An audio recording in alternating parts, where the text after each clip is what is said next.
In England, the British government operates something called the 30-year ruling, which is a piece of legislation that ensures that all government files are classified for a minimum of 30 years. And in some cases, that secrecy can extend up to 100 years.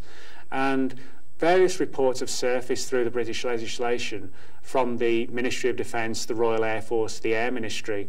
dating back to the mid-1940s, when the Air Ministry began investigating the so-called Foo Fighter reports of the Second World War, where British pilots and American pilots would see these strange balls of light flying over Europe when they're fighting the Germans. And similarly, the Germans thought that these were some sort of English or American secret weapon, and nobody really had an answer as to what these things were. But the British government at the time carried out quite a deep investigation of the Foo Fighters. And then through into the early 1950s and late 1940s, when the whole UFO phenomenon, flying saucer phenomenon, really took off, the British government initiated various studies, again at various levels and by different agencies and departments. And one of the most intriguing agencies that has been involved in it is called the Provost and Security Services. And this is a department of the Royal Air Force that gets involved in counterintelligence operations, espionage operations, and they're really the elite of the RAF. And a number of instances dating back to the early 1960s show that the Provost and Security Services have been deeply involved in sending personnel out to interview witnesses,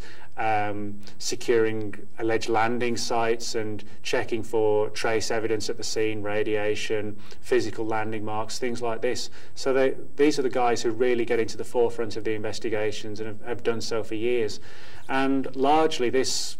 official history of their involvement has been denied and played down by the government, but thanks to a number of documents that I suspect have actually been declassified in error and a number of courageous whistleblowers coming forward, we do know that this secret angle of the British government's involvement in the subject did take place and continues to take place. So again, it's a good indicator of the seriousness with which the British government handles the subject and investigates it.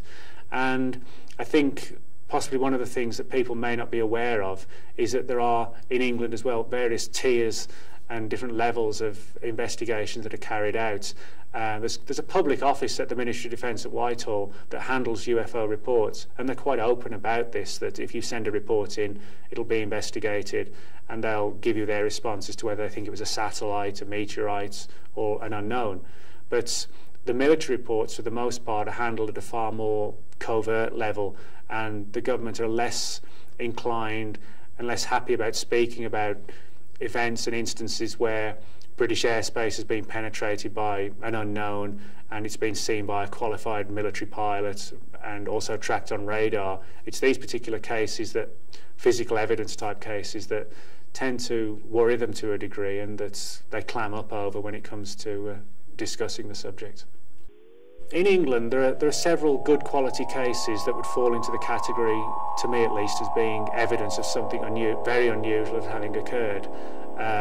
where British airspace has been penetrated, that there's been visual sighting by a pilot and independent corroboration on radar. One case that stands out particularly, and which is verified from the official archives, occurred in September 1952 at a place called RAF Topcliffe in the north of England. And 7 guys standing on the runway saw this 15 to 20 foot diameter white silver disc glistening brightly that closed in on the airfield and hovered above it at a height of about 500 feet and moved around in kind of a fluttering falling leaf motion and then shot away at high speed, which in the official report is stated as having moved like a shooting star.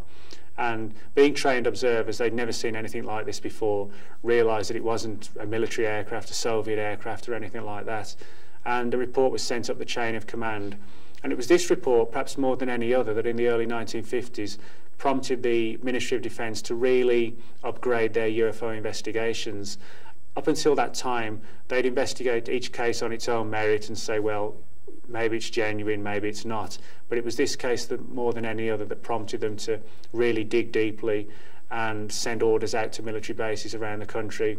warning personnel not to talk to the media or to talk to their families about these incidents, just to keep everything in-house. So a case of that quality to me is one of the standout ones